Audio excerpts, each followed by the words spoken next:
प्रत्येक उपासक को ये बड़ी बात सूक्ष्मता से समझनी चाहिए कि स्पृहा का भी त्याग करना है। आप सभी भक्तजनों को राधे राधे। श्री महाराज जी का प्रवचन आप वीडियो के इस भाग को स्किप करके भी सुन सकते हैं। अपने इन प्रवचनों में महाराज जी ने भगवत प्राप्ति कैसे हो इसका बहुत ही सरल सा उपाय बताया है। हमें अपने निर्वाह की चिंता का त्याग करना है, तभी तो शरणागति पुष्ट होगी। हमें ऐसा वास मिलना चाहिए, ऐसा वस्त्र मिलना चाहिए, ऐसा भोजन मिलना चाहिए, ऐसी अनुकूलता मिलनी चाहिए, ये सब बातें छोड़नी चाहिए। छोटी छोटी बातों में हम असंतुष्ट होते हैं, समझना पड़ेगा। आप जब तक चाहिए है तो साधना काहे की हो रही है? चाहिए को ना चाहिए में बदलने के लिए तो हो रही ना, जा ही न चाहिए।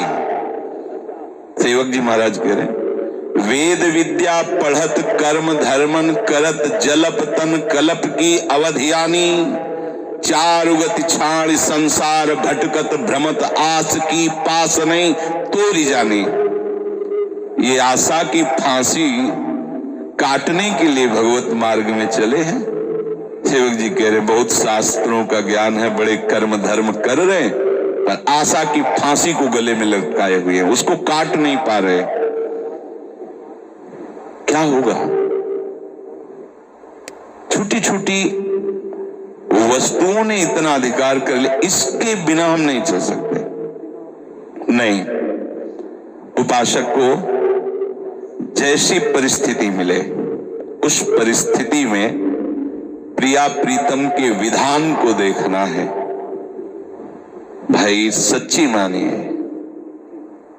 ये नष्ट होगा, मरेगा ये, ना कोई इसको औषधि बचा सकती है, ना कोई इसको भोजन, ना इसको कोई पेस्ट, कुछ चाहे जितना पेस्ट रगड़ो ये बतीसी जाएगी, चाहे जितना गाजर का जूस पियो, विटामिन पाओ, नेत्रों की ज्योति जाएगी, क्योंकि इनका एक समय है, समय पर ये क्षीण होते चले जा रहे हैं। आपको एक ज्योति प्राप्त करनी है जो दिव्य, बढ़ती ही रहती, कभी घटती नहीं है।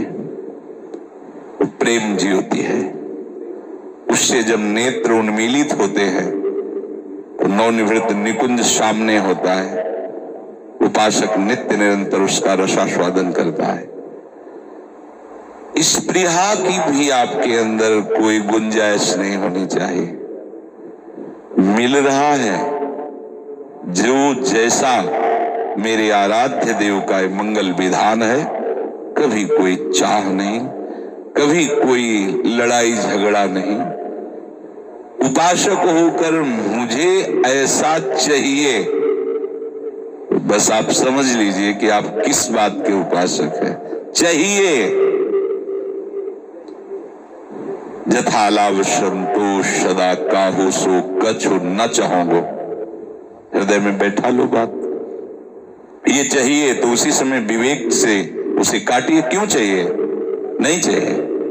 अगर जरूरत होगी तो जिनकी शरणागति हम स्वीकार किए हुए हैं वो सर्वज्ञ हैं, सर्वशक्तिमान हैं, सर्वत्र हैं, उनके लिए कोई दुर्लभ है क्या? तो वो हमें नहीं दे रहे, अर्थात मुझे जरूरत नहीं है। वो मुझे नहीं दे रहे तो मुझे जरूरत नहीं है, क्योंकि उनका विधान ऐसा है। हमें कोई मांग नहीं रखनी, हमें ये अनुकूल पड़ता है, वो जानते हैं ना, और वो नहीं दे रहे हैं। इसका मतलब है कि हमें ये अनुकूल पड़ता है, इस बात को भी मिटाना वो चाहते हैं। मिटा दो, फिर तो शरीर रोगी हो जाएगा, तो बचा लोगे क्या अनुकूल भोग पा करके? देखो ना, सब अनुकूल ही तो पा रहे हैं, सब अस्पताल जा रहे हैं। थोड़ा विवेक को जागृत करके ये स्पृहा को नष्ट करो। मांग हो जाती है उपासक को प्रतिकूलता के समय अनुकूलता की, इसे स्पृहा कहते हैं। मिटाओ इसको, बिल्कुल ऐसे रहो जैसे वो चाहे वैसे। पहला श्रीमद चतुराशी जी के पद का पंक्ति है, जोई जोई, ये सिद्ध पंक्ति है। यहीं से नित्य विहार रस में प्रवेश होता है। स्वामी जी महाराज, ज्यों ज्यों राखत हो त्यों त्यों रहियत हो हरि। अब आप विचार करके देखो, ये महापुरुष श्री जी की प्यारी सखियां हैं, नित्य विहार रस को प्रदान करने के लिए आई हैं। सिद्धांत में पहली पंक्ति, ज्यों ज्यों राखत हो त्यों त्यों रहियत हो, जोई जोई प्यारो करे सोई मन भावे। तो आप इन्हीं की तो शरण में होकर उपासना कर रहे हो, फिर आपको ये चाहिए, अमुक चाहिए। अपने लोगों को गुरुजनों ने यही सिखाया है कि जीवन में ऐसा अभ्यास करो कि जिस दिन तुम्हें कुछ ना मिले तो ये न लगे कि ये चाहिए ही। शरीर रोग से ग्रसित है, इसलिए कुछ दिनचर्या में खान पान का नियम है, नहीं तो पीछे अगर 4 दिन रोज दूध पिया शयन के समय श्री जी का भोग, तो 8 दिन नहीं, अभ्यास नहीं। चाय पिलानी 1 लीटर बना के पिला दो, छुट्टी। 10-12 दिन नहीं, रोज 1-1 कप। अब वो सर दर्द करेगा अगर नहीं पिएंगे। हमारा ब्लड प्रेशर डाउन हो तो कॉफी चाहिए 3-4 बार, नमक पानी घोर के पियो ना, जो सहज है और बढ़ाएगा। कॉफी क्यों? और आप संयम से चलेंगे तो ब्लड प्रेशर लो क्यों होगा, हाई क्यों होगा? सम रहेगा। सब चिंतन से है इसका प्रभाव। आप असत आचरण करेंगे, आपका चिंतन असत रहेगा तो हाई और लो होता रहेगा, नहीं वो हाई लो सब सम में आ जाएगा। अनुकूलता के लिए, शरीर स्वस्थता के लिए, बहुत लंबे समय तक जीवित रहने के लिए बाबा जी नहीं बने। श्री जी को प्राप्त करने के लिए। श्री जी की प्राप्ति कैसे होती है? बोले विहाय कामान्य, समस्त कामनाओं का जिसने त्याग कर दिया है, सर्वान पुमाश्चरति निष्पृहा, बढ़िया जीवन चल रहा है, व्यवहार में भी है और कोई स्पृहा नहीं। जैसा प्रभु विधान कर रहे हैं, गुरुदेव विधान कर रहे हैं, उसी विधान में हम राजी हैं। कोई चाह नहीं, साधुता चाह मिटाने के लिए है। ऐसे बैठा लो, तभी निरंतर नाम जप कर सकते हो। जीवन निर्वाह के लिए प्राप्त और अप्राप्त वस्तुओं के विषय में जो सोचता है, अप्राप्त वस्तुओं की प्राप्ति हो जाए, प्राप्ति की रक्षा हो जाए, वो कभी अनन्य चिंतन नहीं कर सकता, वो निरंतर भजन नहीं कर सकता। ध्यान रखना, जो निरंतर भजन करते हैं वो प्राप्त वस्तु की रक्षा और अप्राप्त वस्तु की प्राप्ति की चाह को मिटा देते हैं, क्योंकि ये ठेका ठाकुर जी ने लिया है। योगक्षेमम वहाम्यहम, योग अप्राप्ति की प्राप्ति कराना और क्षेम प्राप्ति की रक्षा करना। सत्संग में जो वाक्य आपकी श्रवणेंद्री में पढ़ रहे, मनन करो उनको और धारण करो। बेपरवाह हो जाओगे, बहुत दुलार मिलेगा, बहुत बढ़िया अनुकूलता मिलेगी, जो अनुकूलता और प्रतिकूलता से परे है। हर समय आप आनंद में डूबे रहेंगे। कभी इतना गुड़ भी मिल जाता था ना गंगा किनारे, वैसे आकाश की तरफ देखते तो कितने कृपालु हो। एकदम निर्जन एकांत में कोई गाय चराने वाला आया, गंगा जल पिया, बैठे देखा, बाबा कुछ खाया नहीं, हम तो गुड़ लाए थे, लेंगे? हाँ। या वो जो क्यारियां लगाते हैं सब्जी आदि की, वो कभी एक परेठा ऐसे दे। एकांत में से प्रभु आप कितने कृपालु। वो प्रतिपल कृपा को देखता रहता है, डूबता रहता है, हर समय दुलार दिखाई देता है। और जब आप इच्छा करके विचरण करोगे व्यवहार में, तो आपको प्रभु की कृपा का आप अनुभव नहीं कर पाओगे। ये इच्छा प्रभु से दूर करने वाली बात है, तो क्यों रखो? तुम्हारी इच्छा रखने से कुछ हो जाएगा क्या? तो रखो ही क्यों इसे? इसको भी दे डालो ना प्रभु के चरणों में। पर सुनते सब हैं, और जब इनकी उत्तर आते हैं तो लगता है साधु है, ये उपासक है, ये क्या है, तो है क्या ये? तब फिर अंदर से लगता है कि इसका मतलब ससुख वांछा से तुम केवल अपने देह पोषण के लिए ऐसा भाव रखते हो बाबा जी का, अभी तुम्हें परमार्थ में चलने का उत्साह नहीं आया है। बस ध्यान रखो, बड़े कृपा पात्र हो, जिससे सत्संग सुनने को मिल रहा है उससे भी बढ़िया कृपा का वो अनुभव करेगा जो उसका मनन करके आचरण में उतारता है। हम क्यों इच्छा करें? इसका मतलब आपकी शरणागति कमजोर है। शरणागति इच्छा नहीं करता। शरणागत का पोषण प्रभु अनंत माताओं का वात्सल्य लिए आगे से आगे करते रहते, उसे सोचना नहीं पड़ता।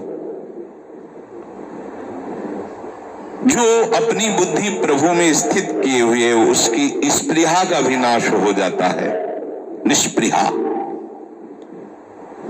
क्योंकि जो सिद्ध पुरुष होता है उसको शरीर से कोई मतलब नहीं होता, क्योंकि जिसके लिए शरीर मिला था वो काम बन गया है। शरीर मिला था भगवत प्राप्ति के लिए, शरीर मिला था अज्ञान निवृत्ति करके स्वरूप स्थिति के लिए। वो अच्छे से समझ गया उस बात। वो आज शरीर रहे या चला जाए, स्वस्थ रहे या बीमार रहे, अनुकूल परिस्थिति है, प्रति उसको कोई मतलब नहीं होता। उपासक शरीर को समर्पित कर दिया है राग सहित। सिद्ध में तो ऐसा होता नहीं, उपासक को ऐसा करना नहीं है, क्योंकि पहुंचना तो वही है ना। तन मन प्राण सर्वस्व जब प्रियाजू को समर्पित है तो इतनी व्यवस्था नहीं जानती क्या, इसको कब क्या कैसे चाहिए। बस अगर हमारी ऐसी व्यवस्था है तो वैसे रख रही, वैसी व्यवस्था है तो वैसे रख रही, हम राजी हैं उसी में जिसमें उनकी रजा है। हम क्यों चाहें कि हमारे लिए ऐसी व्यवस्था हो जाए? चाह ही मिटाना उपासक की सिद्धावस्था में पहुंचने का संकेत है। जो अपनी चाह के पोषण में लगा रहता, देखो छोटी छोटी बातों में गुस्सा हो जाना, छोटी छोटी बातों, परमार्थ का महत्व नहीं, गुरु गुरु मंत्र शास्त्र कोई महत्व नहीं, अनुकूलता का महत्व है। देखो ना, तो क्या साधन है? अनुकूलता कोई साधन है? अरे अनुकूलता को मिटाने के लिए तो साधना की जाती है। स्पृहा भी वो महापुरुष के हृदय में नहीं होती जिसकी बुद्धि भगवान में स्थित है। उपासक को बेपरवाह हो जाना चाहिए अपनी तरफ से। तुम हो ना बेपरवाह, तब तो तुम समझोगे ना प्रभु के कृपा प्रसाद को। निष्प्रिया का मतलब ये नहीं है कि वो कपड़ा नहीं पहनता, वो वाश में नहीं रहता, वो पदार्थों को नहीं पाता जो शरीर निर्वाह के लिए, ऐसा नहीं है। इच्छा नहीं करता, जैसा वास मिल गया, जैसा भोग मिल गया, जैसी परिस्थिति, राजी है उसी में। वो बात समझना, साधना अवस्था में साधन शरीर निर्वाह के लिए जैसी प्रभु व्यवस्था करते हैं वो उसी शरीर में उसी परिस्थिति में वो राजी रहता है। बीमार है तो कोई शिकायत नहीं है, स्वस्थ है तो कोई अहंकार नहीं है।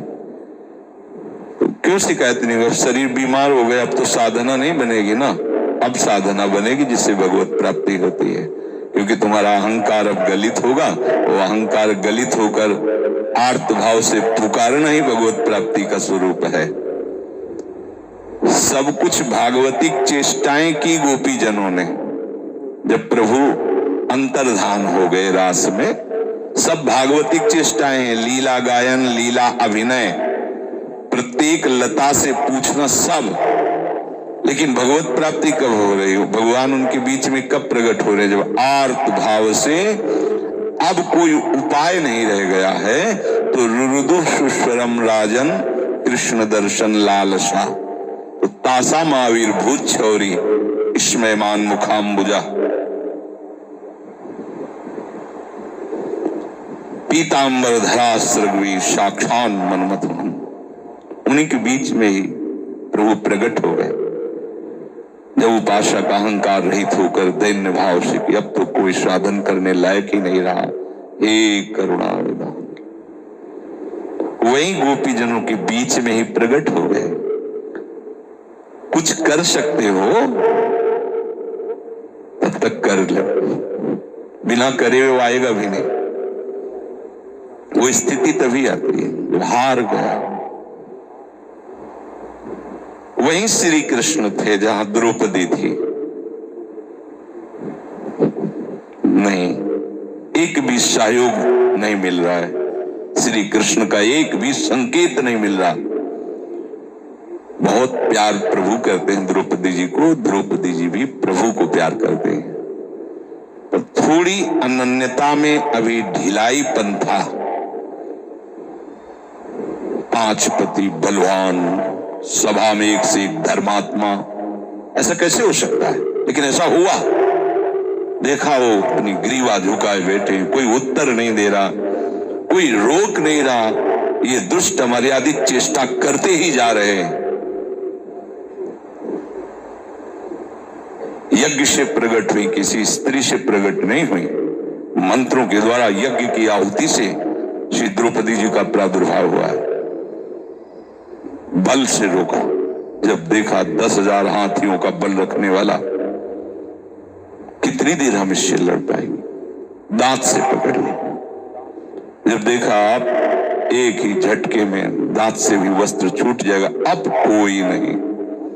हे कृष्ण द्वारिका आवासे, ये शब्द पूरा नहीं हुआ था और भगवान वस्त्र रूप से प्रकट हो गए, भगवान का वस्त्रावतार हो गया। उपासक कहीं न कहीं अन्य आश्रय लिए रहता है, इसीलिए उसे भगवत साक्षात्कार होने में विलंब होता है। भगवान प्रतिकूलता देकर उसकी वो कचाई हटा देते हैं